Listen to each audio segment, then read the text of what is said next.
Welcome everyone to the relaunch video series from Buyer's Edge platform. Today I'm joined by two experts in hiring, training, and labor issues that affect restaurants, Terry Glossenger and Ryan Greer.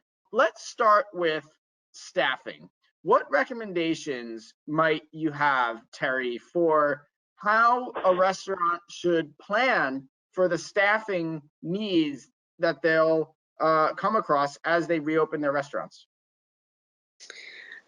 It would be a planning, to sit down with a planning with the managers or the owners of first deciding what you're going to serve, your hours of operation, what that looks like as far as what your forecasts start out low with what your forecast will be. I have someone who just started doing takeout this last week, and they were doing $40,000 in food sales before COVID, and now they're doing 2,200.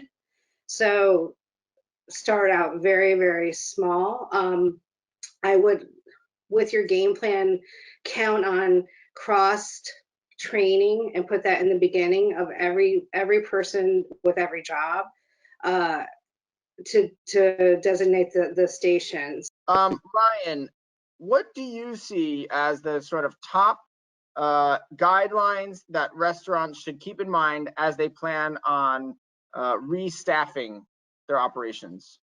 Sure. I think some of the staffing things are, projected list of employee needs for each station. Terry and I kind of talked about this yesterday, and that's kind of key.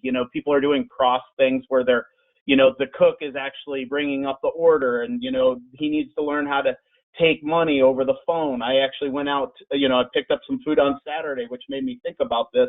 I ordered the food over the phone. The guy never took my money. I walked up and he just gave me the food. And I'm like, whoa, hang on a minute. They're already running tight margins. I'm like, hey, I got to pay for this. So that kind of made me start thinking about cross training and how important it is right now, because he literally told me, hey, I'm the pizza cook. And I was like, well, the manager should be really concentrating on that with these small margins. Other things with staffing, we need to develop some pay scales. If you're picking up additional work, people are going to want more money because obviously they can sit on unemployment and collect something that's similar or close to it.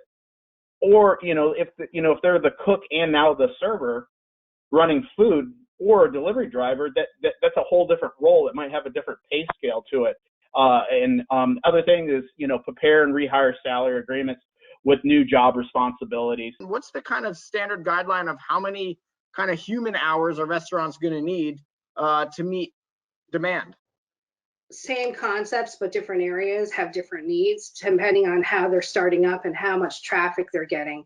But I would say to start, it will be less, much less, and you should start with a simpler menu, and that should go down to, you should see what's profitable. You need to weed out all your loss leaders and then totally scale back your menu to make everything 100% profitable, and then go from there when you're doing your station plans and your plan on labor.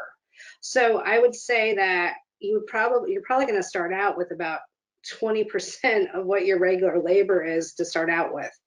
And it's very important, as Ryan had expressed and we've talked about before, is that people need to learn everyone's jobs. The dishwasher might be answering the phone if they can, or you need to cross utilize everyone.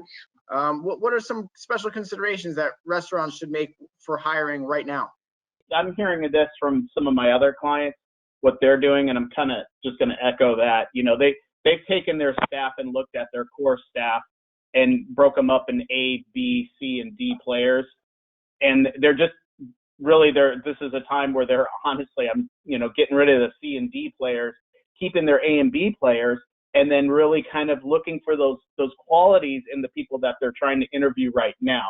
Like what sets those people apart that I can start saying, hey, I can key on these folks. And I think this is an important time where, people really need to get out and engage. Like, hey, do you really want to work? And ask them those questions. Ask them those hard questions. You really want to be here?